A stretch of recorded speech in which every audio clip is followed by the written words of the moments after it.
오늘 이 아침 하나님의 말씀은 디모데후서 3장 15절에서 17절까지 말씀입니다.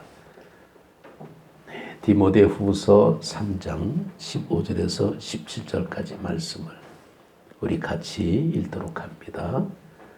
또 내가 어려서부터 성경을 알았나니 성경은 능히 너로 하여금 그리스도 예수 안에 있는 믿음으로 말미암아 구원에 이르는 지혜가 있게 하느니라.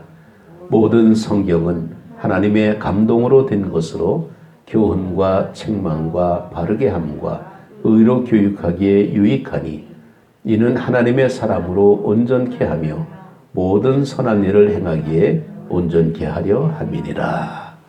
아멘. 아멘. 예, 할렐루야. 예, 고맙습니다.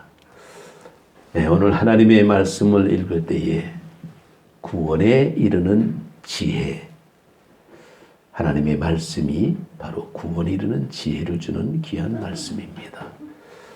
우리는 예전에 보면 일기를 한때 쓰는 적이 있었습니다. 오죽하면 학교에서 일기 쓰기를 숙제로 내줄 때도 있었죠. 그래서 방학 숙제 되게 되면 일기를 써야 되는데 매일같이 아침에 날씨, 그 다음에 하루 한 일, 그리고 저녁에 써야 되는데 이거 방학 숙제가 되놓으니까 안 쓸 수 없는데 평상시는 아주 그냥 비둥비둥 놀다가 개학이 다 되게 되면 이게 숙제니까 써야 됩니다. 밀린 일기를 써야 되는데 열심히 쓰는데 제일 힘든 게 있어. 그게 뭐냐면 그날의 날씨입니다. 이게 해가 난 날인지 비가 온 날인지 구름이 낀 날인지 이게 헷갈려가지고 그냥 햇빛, 구름, 햇빛, 구름, 비. 그다음 나중에 방학 숙제에 걸렸죠. 누구한테 걸리냐면 선생님한테 걸린 게 아니라 부모님한테 걸렸습니다. 방학 숙제 된 거 다 갖고 와라. 그리고 개학하기 전에 가져갔더니 넘기더니 이날은 비가 오지 않았는데 왜 너 비라 그랬어? 너 이거 가짜지. 참 그때 생각하면 웃음만 나는데 왜 그렇게 일기가 쓰기 싫은지 그냥 일기 쓰라 그러면 아침에 몇 시에 일어나고 뭐 먹고 그냥 놀다가 잤다. 맨 쓰는 게 그냥 뭐 먹고 잤다. 뭐 먹고 놀았다. 이게 일기의 내용이 그냥 주로 많았던 한때가 있었습니다. 우리가 살아가는 삶의 모습에서 그런데 일기 비슷하게 열심히 쓸 때가 있었습니다. 그때는 중고등학교 다닐 때에 누구나 다 꿈꾸는 문학소년 때가 있었죠. 그때는 그냥 시 아주 그런 거 보게 되면 막 습작을 옮겨 써가지고 자기가 쓴 것도 아닌데 남의 쓴 걸 가지고 다 열심히 써가지고 그냥 막 여러 번 써다 보니까 막 외워지고 그래서 그냥 그 시를 읊어가면서 아주 문학소년 행세한 적도 없어나 있었는데 정말 이 글이라는 게 참 우리에게 때로는 참 좋습니다. 자기의 어떤 생각이나 말이나 이런 거를 이렇게 남기는 게 중요한데 이런 경험들이 정말 남기지 않으면 사라져버리고 맙니다. 그래서 많은 사람들이 후대를 위해서 자기가 연구하고 배우고 깨달은 경험을 기록해서 남기게 되는데 이 역사적인 내용을 기록해서 남기게 되면 후대 사람들에게 아주 좋은 지침이 됩니다. 역사는 기록을 해야 됩니다. 그래야만이 발전이 되고 기록이 되는데 정말 우리가 이 기록을 통해서 좋은 점을 배운다는 것 이게 바로 문화의 모습입니다. 이 우리 인간들에게 주어진 자연 환경을 잘 변화시켜서 만드는 생활 양식 혹은 그 모든 산물들이 문화인데 이것을 발전시켜서 계승하는 게 문명입니다. 그 문명의 유익을 후대들인 우리가 지금 누리고 있는 거예요. 그런데 아주 똑똑한 개가 있습니다. 훈련을 기가 막히게 시켰습니다. 그래서 이 개가 아주 정말 몸값이 나가는 그런 개인데 그 개가 마침 암컷이기 때문에 새끼를 낳습니다. 그러면 그 새끼는 그 어미개가 훈련받은 그 모든 내용을 습득하고 있어야 되는데 그게 안 내려가요. 또 가르치지 않으면 안 된다는 겁니다. 그래서 개에게는 문명이 없습니다. 인간인 우리들은 문명이 있는 거예요. 전승되고 내려오고 내려오고 내려오고. 그래서 우리는 예전의 것을 우리는 지금도 기억하면서 개발시키고 나가고 있는 겁니다. 이것이 축적된 게 빅데이터라고 할 수가 있겠죠. 이 솔로몬은 이 선배들의 가르침을 통해서 왕의 역할을 어떻게 해야 될 것인가를 그는 깨닫게 되고, 그래서 자기 때에 하나님이 주신 지혜로 말미암아 나라를 잘 다스렸지만은 자기 당대 끝나면 안 되기 때문에 자기 후대, 정말 다음 세대를 위해서 가르침과 지식을 남기게 됩니다. 그런데 솔로몬이 남긴 그 기록을 보게 되면 권력을 유지하기 위한 방법이나 세상 기술에 대한 지식을 남긴 것이 아니라 세상의 모든 권력은 하나님 손에 있다라는 것을 남기고 있습니다. 그러니까 비결을 가르쳐 주는 거죠. 정말 하나님이 형통케 하지 않으면 모든 수고가 헛되다라는 것을 알려주고 있는 겁니다. 우리는 자기만 잘하면 될 것 같은데 아무리 자기가 잘해도 한계가 있다라는 거죠. 그래서 그것을 그래서 어떻게 하면 하나님의 마음을 기쁨으로 움직이게 할 수 있는 그런 지혜가 있을까? 그 책이 바로 잠언서입니다. 이게 후대를 위해서 남겨준 책의 모습이죠. 오늘 우리는 잠언서 1장의 말씀을 우리가 듣고 있는 겁니다. 그래서 지혜의 유익을 알라라는 겁니다. 정말 이 지혜를 통해서 우리는 심오한 어떤 원리를 깨닫게 되는데 이건 우리의 삶에 많은 유익을 주고 있습니다. 그래서 우리는 이 지혜를 어떻게 찾을 수 있을까? 그 기록된 것이 성경인데 성경은 하나님의 감동을 받은 사람들이 성령님의 계시와 깨달음을 통해서 기록을 하고 있습니다. 똑같은 책인데 기록한 내용이 달라지고 있다는 겁니다. 옛날에 제가 어릴 때에 우리 집에서 만화 가게를 한 적이 있었어요. 전롱동에 살 때. 그때 신간 만화책만 나오면 제일 먼저 형하고 나하고 둘이 먼저 보는 거야. 아주 재밌게 보고 그다음에 이제 가게다가 딱 전시해 놓으면 이제 그때 와서 이제 사람들이 보고 그 만화책이 신간이 언제 나오나 다음 편이 언제 나오나 이것만 꼽고 있는 겁니다. 우리는 이 참 학교 공부를 그렇게 했으면 서울대학교를 갔지. 이 만화책은 아주 그냥 독파를 하는 거예요. 그 많은 그 책을 다 읽었으니까 자기가 그 책에 있는 걸. 그러면서 그 만화책에 대한 감동, 그걸 굉장히 느낀 적이 많이 있었습니다.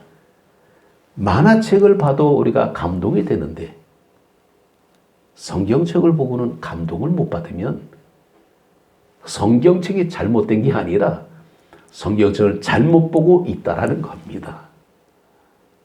똑같은 레시피를 가지고 음식을 만들었는데 누구는 참 맛있게 먹고 누구는 덤덤하게 먹습니다. 음식이 잘못된 게 아니라 먹는 사람의 모습 속에서 왜 잘 먹을까? 배가 고팠거든. 왜 잘 안 먹을까? 배가 불렀거든. 그걸 우리가 이해하지 못하면 왜 똑같은 음식인데 저 사람은 맛있게 먹고 저 사람은 맛없게 먹냐? 이러고 탓할 수 있겠죠. 그래서 우리는 이 하나님의 말씀인 성경을 읽는 우리가 어떤 상태에서 이 말씀을 읽어야 되는가를 알아야 됩니다. 우리는 유익함을 찾아야 됩니다. 그래서 이 솔로몬의 잠언도 정말 어떻게 읽으면 우리가 유익한 것을 우리가 알 수 있을까? 솔로몬의 잠언에서는 지혜를 찾아야 되는데 바로 지혜는 바로 뭐냐? 내 생각을 버리고 하나님의 뜻에 순종하며 말씀대로 사는 것이 지혜입니다. 그러니까 우리는 분명히 성경책은 있는데 성경에서 우리는 하나님의 말씀이 바로 우리는 찾아내는 겁니다. 이 율법책을 내 입에서 떠나지 말게 하며 주야로 것을 묵상하여 그 가운데 기록된 대로 다 지켜 행하라. 그리하면 네 길이 평탄해질 것이라 내가 형통하리라. 여호수아서 1장 8절의 말씀입니다. 자신의 생각과 판단이 아니라 하나님이 주시는 교훈에 순종하는 지혜로운 삶을 살아야 됩니다. 여호수아는 왜 이런 말씀을 할 수 있을까요? 그는 정탐꾼 출신입니다. 가나안 땅을 정탐했던 12명의 정탐꾼 가운데 한 사람이었습니다. 많은 사람들은 다 안 된다라고 얘기했지만은 여호수아는 갈 수 있다. 아니, 상황이 거인족들이 사는데 저길 어떻게 쳐들어가느냐? 말이 안 되죠. 합리적인 의심은 당연한 겁니다. 그런데 여호수아에게는 하나님의 말씀이 있었습니다. 바로 그거예요. 똑같이 교회를 다니면서 믿음 생활하는데 누구는 정말 신나고 재미있게 신앙생활 잘하지만은 누구는 여전히 헐떡거리고 다니는 거예요. 늘 우리 앞에 맛있는 샘물이 있음에도 불구하고 여전히 목마르고 있다라면 물이 잘못된 게 아니라 우리가 어떻게 먹느냐에 따라서 우리가 잘못됐다라는 겁니다. 우리는 본문의 말씀을 보면서 정말 우리가 부모님의 말씀을 잘 듣는 자녀들의 모습을 볼 때에 자녀들이 바보기 때문에 잘 듣는 게 아니라 부모님의 말씀이기 때문에 듣는다는 사실을 우리는 알아야 됩니다. 근데 보통 일반적으로 그렇죠. 내 자식도 내 말 잘 안 듣더라고. 그게 일반적인 모습이죠. 그러면 자식을 탓합니까? 우리가 탓해야죠. 정말 우리 모습이 자기 자손들에게 내려갈 때 바로 이 솔로몬이 바로 그런 겁니다. 잠언은 자녀들에게 남겨주는 말씀이거든요. 그러면 자녀들이 그 말씀을 들을 때에 아버지의 얘기로도 들을 수 있고 왕의 얘기로 들을 수도 있고 하나님의 음성으로 들을 수도 있다는 겁니다. 문제는 내가 그 말씀을 듣고 얼마나 순종하느냐라는 겁니다. 그런데 그 말씀이 내게 유익하고 재미있고 좋은 얘기도 있지만은 때로는 책망과 훈계의 말씀도 많다라는 거죠. 세상에 살면서 야단 안 먹고 사는 사람이 어디 있습니까? 근데 야단을 많이 맞을수록 더 잘 될 수가 있습니다. 왜냐하면 사랑하는 자에게 채찍이 있다는 것을 우리가 알죠. 그래서 우리는 가장 확실하게 좋은 길은 하나님 말씀대로 사는 건데 시편 1편 2절에 보게 되면 오직 여호와의 율법을 즐거워하여 그 율법을 주야로 묵상하는 자로다. 하나님의 말씀을 즐거워하면서 말씀을 묵상해야 되는데 예수님의 제자들을 보십시오. 정말 그 많은 가르침을 3년 동안 예수님께서 가르쳤습니다. 어떻게 사는 것이 영원한 나라를 위한 자녀의 삶인가. 그런데 제자들도 예수님의 말씀대로 살지 못한 사람들이 많았다라는 겁니다. 다윗 마찬가지로 솔로몬 여전히 정말 하나님의 뜻을 따라 살 수도 있었지만은 때로는 어긋나게 살 수도 있었습니다. 우리가 이 교회를 생각해 볼 때에 교회를 다니는 사람은 다 천사 같은 사람이면 얼마나 좋을까라는 거예요. 그건 우리의 꿈이죠. 교회. 완벽한 교회는 세상에 없습니다. 그런 교회 있으면 저한테 가르쳐 주세요. 나 이 교회 사입하고 그 교회 갈래. 우리가 성경에 볼 때에 위대한 아브라함, 그냥 뭐 멋있죠. 이름만 들어도 그냥 뭐 대단하지 않습니까? 모세, 뭐 여호수아, 뭐 바울. 완벽한 사람들입니까? 다 약점들이 있고요. 다 핸디캡이 있는 사람들이에요. 그런데 그런 사람들을 하나님께서 어떻게 이용하면서 하나님의 말씀으로 끌고 가고 있는가라는 거예요. 그거를 우리가 알아야 됩니다. 우리는 정말 우리가 이 세상에 있는 많은 교회들을 찾아가면서 정말 내 마음에 딱 맞는 교회가 어디 있을까? 아무 데도 없습니다. 다 흠이 있어요. 아무리 교회가 좋아도 어떨 때는 우리 집하고 멀어. 그러면 결정 타요. 멀어서 안 간대. 다 좋은데 멀대. 또 어떤 교회는 다 좋은데 목사님이 좀 못생겼대. 아니 별게 다 흠이 되더라고요. 우리의 삶의 모습에서 내 마음에 드는 게 어디 있습니까? 나도 내가 마음에 안 드는데. 여러분 자신이 마음에 듭니까? 옛날에는 무슨 뭐 장동건이 뭐 제일 미남이라 그러는데 내 얼굴이 뭐 장동건이? 아니잖아요. 그냥 나는 나니까 그냥 사는 겁니다. 우리의 삶의 현실 속에서 우리는 때로는 훈계라는 것이 굉장히 어렵게 들릴 때가 있습니다. 잠언의 말씀에는 교훈도 있고 권면도 있고 훈계도 있고 책망도 있습니다. 그래서 이 잠언을 우리가 볼 때에 하나님께서 잠언서를 통해서 싫어하는 것이 뭔가를 우리가 깨달아야 됩니다. 잠언은 지혜를 알게 할 뿐만 아니라 훈계도 알게 하는데 잠언서 1장 2절에 보면 이는 지혜와 훈계를 알게 하며 명철의 말씀을 깨닫게 하며 라는 말씀을 합니다. 훈계라는 것이 바울로 하여금 디모데에게 아주 책망을 하면서 너는 강한 군사가 되라 이런 말씀을 합니다. 그러면 디모데를 미워하는 게 아니라 디모데를 강하게 만드는 훈계라는 겁니다. 훈련하면서 받는 이 교정, 이 교정이라 그러죠. 이제 고쳐가는 것. 바로 이것이 훈계 모습인데 살아가다 보게 되면 실수할 수도 있고 잘못할 수도 있습니다. 그러면 실수하고 잘못했으면 인정하고 고쳐야 되죠. 자기가 잘못했는데 안 고치고 그냥 대충 넘어가려고 그래. 그러면 그 실수는요, 나중에는 엄청난 함정으로 옵니다.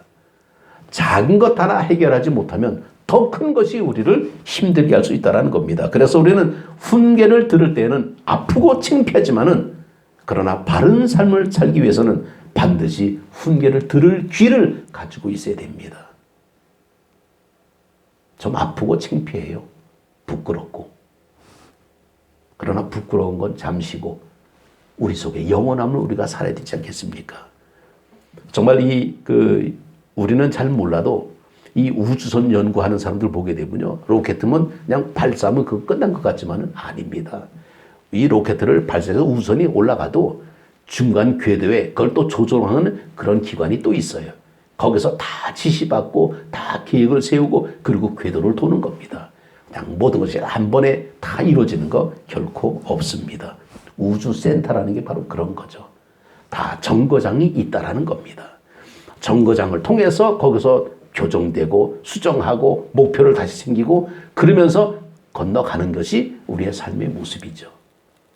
우리 교회 현관에 들어오면서 큰 현수막이 하나 있는데 그 아름다운 동행, 그 그림은 징검다리예요.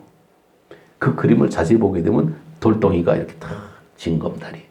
근데 간격이 비슷하게 있습니다. 제일 걷기 좋게 징검다리가 낮아지는 거예요. 근데 그러다가 누가 돌 하나를 싹 빼버리게 되면 편하게 걷다가 꽁충 뛰어야 됩니다. 거기까지는 괜찮아. 2개 빼버려. 빠지는 거지 뭐. 못 가요. 우리는 서로가 징검다리가 돼야 됩니다. 교회는. 누가 오더라도 편하게 지날 수 있는 그런 거리 간격이 맞춰줘야 됩니다. 이게 거리리기가 아니에요. 우리는 다 자기의 어떤 보폭에 맞춰서 가야 됩니다. 그래서 우리는 정말 이 훈계를 들을 때에 다윗 같은 사람도 왕이지만은 나단 선지자가 당신 잘못했다라고 지적할 때에 거기서 회개하는 모습이 나오잖아요. 이게 다윗입니다. 이게 하나님의 사랑, 하나님의 마음에 합한 사람이라는 모습은 완벽한 사람을 추구하는 것이 아니라 하나님의 뜻에 순종하는 사람을 찾고 있는 겁니다. 그러면서 우리는 이 잠언서에서 어떻게 살아가야 되는가라는 것을 잠언을 통해서 우리가 알게 되는데 사람은 여러 가지 계기가 있습니다. 어떤 계기를 만나게 되면 거기에서의 삶의 태도와 방향이 바뀌어질 수 있습니다. 그래서 때로는 그것이 충격적인 모습으로 다가갈 수도 있고 때로는 서서히 점점 천천히 옮겨갈 수도 있습니다. 어떤 목사님이 설교하는 동영상을 제가 들었는데 그 목사님이 그런 말씀을 하시더라고요. 세상에서 가장 아름다운 나무는 겨울나무래. 난 참 이해하기가 어려운 표현이죠. 아니 무슨 겨울나무가 무슨 아름답습니까? 꽃이 피고 열매가 맺히고 그냥 가장 나는 이 봄에 피는 그 꽃잎 너무 예뻐. 정말 우리가 색깔을 낼 수 없어서 그렇게 난 봄에 피는 그런 꽃들이 좀 좋은데 그 목사님은 겨울나무가 제일 아름답대. 알고 봤더니 겨울나무는 겨울을 보내기 위해서는 다 나무잎 떨어뜨리고 가지 다 마르고 뼈대만 앙상하게 남았는데 버티고 있다라는 거예요. 그게 겨울나무입니다. 버티고 있으면 봄 되면 거기서 싹이 올라와 꽃이 피는 이게 겨울나무입니다. 진짜 볼품없고 아무것도 없는데 근데 겨울나무의 아름다움은 어디서 찾냐면 끈기에서 찾고 있더라고요. 보는 시각이 우리하고 다르죠. 우리는 나타난 모습을 보고 찾는데 그 목사님은 참는 끈기에서 아름다움을 찾고 있더라고요. 아름다움의 모습은요. 사람의 됨됨이 여기서 찾는 것도 굉장히 좋습니다. 외형적인 모습에서 아름다움 찾는 사람이 있고 내면적인 모습에서 아름다움 찾는 사람이 있습니다. 어떤 분이 며느리감을 구할 때 그냥 다른 건 다 저거 해도 그냥 좀 몸이 좀 통통하고 어쩌고 키가 좀 작고 해도 다 괜찮다. 신앙만 있으면 된다 그러는데 마음가짐이 마음이 좋아야 됩니다. 그래야 다 컴프라츠가 되는 거예요. 근데 다 모든 걸 갖췄는데 마음이 삐뚤어져 있으면 집안 망하게 되는 거죠. 다 갖추면 뭐래? 진짜 중요한 게 이 속에 있는데 눈에 보이지 않습니다. 이건 어떻게 합니까? 겪어봐야 알아요. 우리는 척 보고 모릅니다. 척 보고 아는 사람은 다 가짜예요.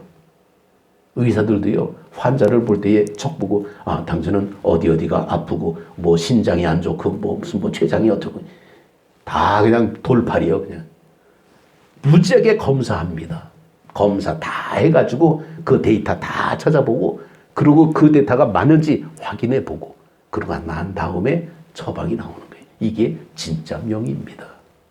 우리 신앙생활도 점검하고 가야 돼요. 점검이 없으면 우리는 내가 지금 어디쯤 와 있는지를 알 수가 없습니다. 우리가 하나님의 말씀을 읽으면서 정말 우리는 하나님의 뜻을 찾을 수 있어야 됩니다. 다윗도 하나님의 언약을 자기 삶의 방향과 목적으로 삼았고 그래서 하나님의 말씀대로 그는 온전하게 살고 있는데 우리는 듣는 것으로만 우리가 이해할 것이 아니라 우리는 듣는 그것을 실천하는 쪽에서 행동하는 쪽에서 그래서 지혜로운 신앙인은 행하지 않음으로 자신을 속이는 자가 아니라 말씀을 듣고 지켜 행하는 사람이 지혜로운 사람이다 라고 우리가 볼 수 있습니다. 우리가 그냥 일반적으로 볼 때 이 법률을 연구하는 사람들 보게 되면요. 참 공부 엄청나게 합니다. 예전에 제가 그 책도 읽었고 무슨 영화인가? 하버드가 무슨 공부벌레인가 옛날에 나도 하버드 한번 가볼까 그러고 그 책은 열심히 읽어보는데 하버드 참 그 법대생에 대한 이 글들인데 엄청나게 판례. 그들은 책 속에 묻혀 살아요. 판례라는 게 뭐냐면 예전에 이러이러한 것은 이렇게 결정되고 이러이러한 것은 이렇게 모든 사례가 다 나오는 거예요. 그걸 판례라 그러는데 그래서 우리가 어떤 사건이 딱 터지게 되면 갑자기 이것은 무슨 법률, 형법, 이렇게 나온 것이 아니라 그 판례 근거를 다 찾아가지고 그제는 이렇게 했고 지금은 이렇게 하는 거다. 그러면 정확하게 나오는 겁니다. 근데 거기에 감정이 섞이면 안 된다는 거예요. 그래서 이 법률한 사람들은 저울을 딱 대고 공평하게 이렇게 판단하고 있지 않습니까? 책을 봐도요, 그냥 여러 가지 책 봅니다. 헌법부터 민법, 상법, 소송법 그냥 다 그냥 읽어야 돼. 그러니 그들을 보고 우리는 전문 직종이라 그럽니다. 그 전문 직종인 또 하나가 있습니다. 바로 의사들이에요. 의학 서적들 엄청나게 봅니다. 그들도요, 이 연구 결과, 연구하지 않는 사람들은 정말 돌팔이에요. 연구를 굉장히 많이 해가지고 그걸 계속 자기들 그 의학제에다가 올려. 그래서 그걸 공유합니다. 지금 우리가 코로나 때문에 이렇게 많은 어려움을 닥칠 때 코로나 연구하는 사람들 열심히 연구해. 이렇게 연구하다 보니까 이런 일. 그래서 치료약이 나오는 거고 백신이 나오는 거예요. 그거 연구할 때에 사실은 연구하는 사람들에게 국가에서 지원해 줘야 됩니다. 그래야 안심하고 연구가 되지. 먹고 살 게 없는데 어떻게 연구하고 있어. 그거 연구소 보장해 주는 거예요. 그래서 그들에게 투자해 주고 그 연구를 통해서 결과물이 나올 때 그것을 많은 사람에게 공유하면서 건강하게 살 수가 있는 거죠. 이 전문 직종들이 또 하나가 있어요. 이게 신학입니다. 이게 법률하고 의학하고 신학은 전문직 쪽이라고 전문대학원으로 가야 돼. 그렇게 공부하지 않으면요, 사람을 죽여요. 함부로 판단해야 되는 거 아닙니다. 정말 그냥 엄청나게 공부를 하고 그 공부한다는 것이 공부가 다는 아닙니다. 그러나 그만큼 축적된 모습이 있어야 돼. 근데 그것이 가려지게 되면요, 말꾼이 돼버려. 왜 그런 거 있죠? 나쁘게 표현해서 아는 건 없는데 들은 건 많어. 입만 센 사람들이 있습니다. 다 사람들은 그 사람들 앞에 가면 다 져. 근데 사실은 자기가 지식 아니야. 다 주워 들은 거로 가지고 꽤 맞춰가지고 우리는 그들을 쾌변론자라 그래. 그런 사람들 많습니다. 속아 넘어가서는 안 돼요. 특히 교회에 대해서, 성경에 대해서 아는 척하는 사람들 많습니다. 근데 아주 주관을 가지고 또 그냥 떠들어대. 그 중에 대표적인 사람들이 누구냐? 이단들입니다. 사이비는 성경 비슷하게 시작해서 비슷하게 끝나는 게 사이비인데, 이단은 성경을 시작해서 비슷하게 끝나는 게 이단입니다. 그러니까 성경으로 시작해서 성경으로 끝나야 이게 정통이에요. 그러니까 성경 얘기는 많이 하는데 나중에 보게 되면 해석이 달라. 이걸 이단이라 그럽니다. 근데 성경 비슷하게 얘기하는 거 뭡니까? 여호와 증인도요, 자기들 나름대로 성경책이 있다 그러더라고요. 제가 한번 찾아봤습니다. 우리 같은 성경이 아니요. 그들이 보는 성경이 또 달라. 신세계판이라 그래가지고 또 다르 있습니다. 이게 다 달라요. 그러니까 우리가 믿음 생활의 모습에서 우리가 보는 이 성경의 모습은 정말 모든 사람들이 전 세계에서 공인된 책이라는 거예요. 이걸 우리가 보고 있는 겁니다. 공인됐다는 것은 그만큼 수많은 사람들이 인정하고 있다는 거죠. 그러면 인정하지 않은 사람은 뭐냐? 자기들 나름대로 만든 것들이죠. 그런데 물론 성경이 오늘 이게 율법에 관한 그 말씀이 나오다 보니까 이제 성경에 대한 말씀도 없잖아 나오는데, 이 성경 가운데 지금 우리나라에서 조금 헷갈리게 하는 성경이 하나 있습니다. 이게 바로 킹 제임스 버전이에요. 흠정역이라고 나오죠. 이거는 한문 표기가 흠정. 옛날에 킹 제임스 버전 굉장히 좋았습니다. 저도 그 책이 있어요. 그래서 PDF로 그 책을 내가 하나 딱 다운받아 놓은 게 있어가지고 쫙 찾아봤는데 우리 하는 성경하고 달라. 그래서 내가 깜짝 놀랐습니다. 우리 킹제스 버전을 가지고 쓰는 교회 설교를 내가 들어봤습니다. 근데 설교 내용이 다르더라고요. 그래서 내가 찾아봤어요. 왜 그럴까? 그랬더니 성경이 틀려. 그래서 알고 봤더니 내가 다 추적을 해봤어요. 광주에도 그런 교회가 2교회가 있더라고요. 근데 성경 내용이 다르다는 건 뭐냐? 해석이 틀리다는 겁니다. 우리가 보는 이 성경의 모습을 우리가 놓고 볼 때에 본래 성경이라는 것이 이스라엘 히브리 말이에요. 히브리 말. 그 히브리 말이 어떻게 우리말로 번역이 됩니까? 과정이 굉장히 좀 많아. 그리고 구약은 히브리 말이지만 신약은 헬라 말입니다. 그리스어라고 나오죠. 이 그리스어 그 헬라 말이 이것이 이제 라틴 말로 번역이 되고 영어로 번역이 되고 한문으로 번역이 되고 일본말로 번역이 되고 이런 걸 통틀어서 한국말로 바꾼 게 우리 번역입니다. 재밌죠? 그런데 그것도 사실은 그러면 본래 하나님의 성경 말씀을 어떻게 주셨냐? 하나님의 감동으로 기록된 말씀이라 그랬습니다. 그러니까 이 원본이라는 게 없어요. 그러다 보니까 사본이 많이 있는데 사본의 근거 가운데 가장 원초적인 근거는 원조라 그러죠. 우리가 나주곰탕을 먹어도 원조집을 찾아가는 이유가 거기가 제일 먼저 만들었다라. 그래서 원조라 그러는데 성경도 제일 오래된 사본을 우리가 권위를 인정하고 있습니다. 그런데 도무지 알 수가 없어, 그 글들이. 이게 옛날 글들이라 그럽니다. 그래서 공부하지 않으면 해석이 안 돼요. 아마 우리나라식으로 얘기하게 되면 우리 훈민정음으로 만든 용비어천가를 제가 읽으라 그러면 저는 지금 읽습니다. 옛날에 그냥 하도 그냥 그때 예비고사인가? 나란 말씀이 등극에 달아 문자로 서로 삼았디 아니할세. 지금도 기억하고 있어요. 이게 방점 들어가고 삼각형 들어가고 막 이래가지고요. 해석이 헷갈려. 지금 우리나라 글로는 지금 안 맞아요. 그러면 우리 지금 현재 말로 번역이 돼야 돼. 그런데 번역의 모습이 굉장히 어렵다는 겁니다. 그래서 여러 사람들이 공인된 모습으로 가야 이게 그래도 맞는데 완벽하진 않습니다. 우리가 보는 성경도 완벽하지 않아요.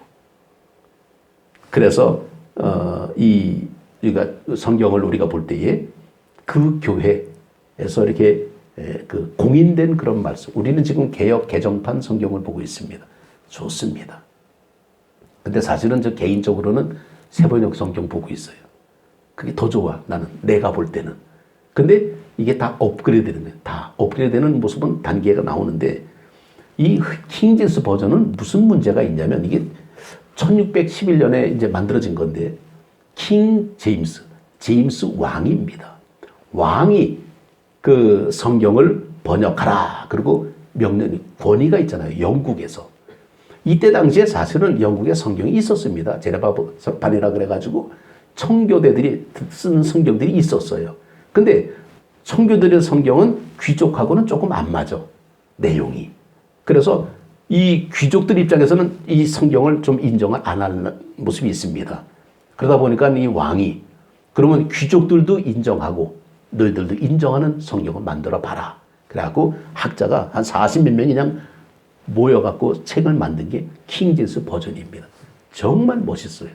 셰익스피어 다음으로 유명한 아주 수사학적으로 문학적으로 기가 막힌 책입니다. 그때 당시는 영국이 대영 제국이라 그래갖고 전 세계에 그냥 이게 퍼져나갔습니다. 최고였습니다.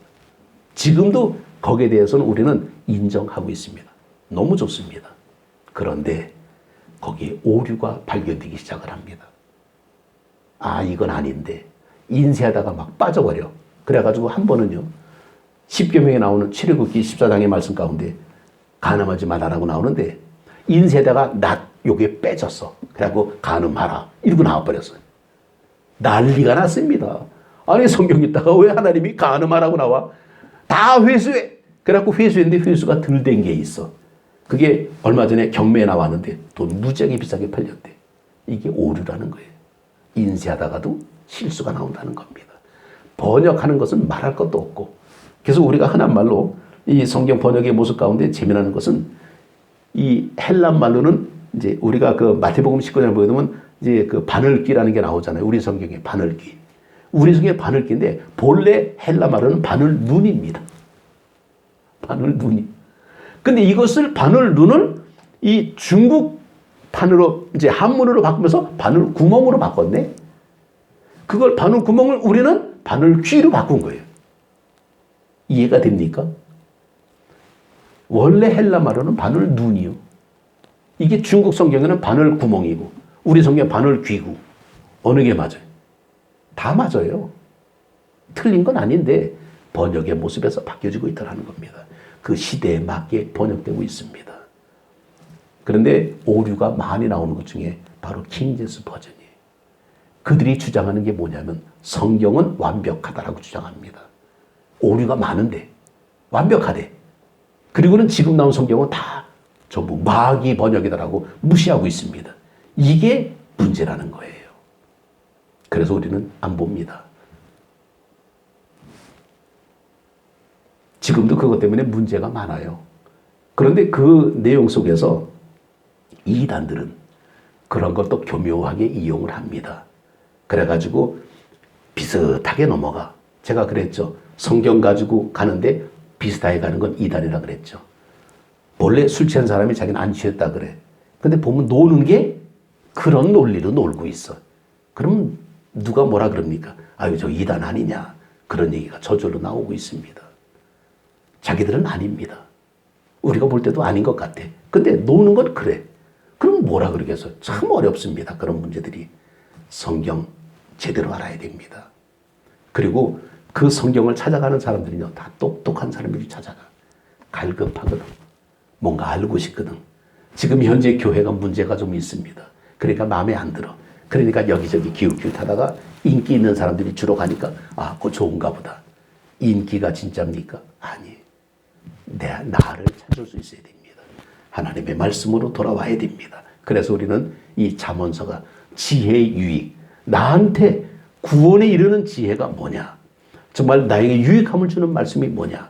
내가 깨닫는 것이 다가 아닙니다. 진리를 알지니 진리가 너희를 자유케 하리라. 그 진리가 바로 이 말씀인데 이 말씀을 깨달으면 뭐해? 지식 아니라는 거예요. 이게 베이스, 믿음으로 바뀌어야 되는 거예요. 믿음으로 바꿔서 믿음으로 구원 얻는 거지 깨닫는 것으로 구원받는 거 아니라는 겁니다. 근데 요즘 어떤 사람이 깨닫는 것으로 구원받는 것처럼 떠드는 사람이 있더라고요. 절대로 속지 마십시오. 성경은 절대로 그렇게 착각하면 안 됩니다. 믿음은 우리가 믿음으로 구원받는 거예요. 깨닫는 게 아닙니다. 근데 말이 참 교묘하게 나가. 진리라는 말을 갖다가 해석하면서 우리는 그거 절대로 혼동돼서는 안 됩니다. 우리 같은 전문가들이 봐야 돼. 일반 사람들은 구별 잘 못할 수 있습니다. 그러나 우리는 전문가잖아요.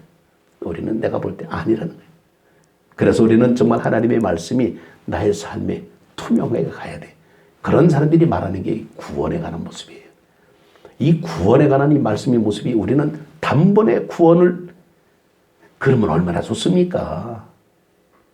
단번에 간대. 구원파들은요, 그런 논리를 하는데, 그런 구원파 논리를 또 하는 사람이더라고.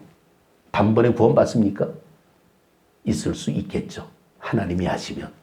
그건 하나님이 하시는 일이야. 근데 우리는 몰라요. 우리 인간이 어떻게 알아?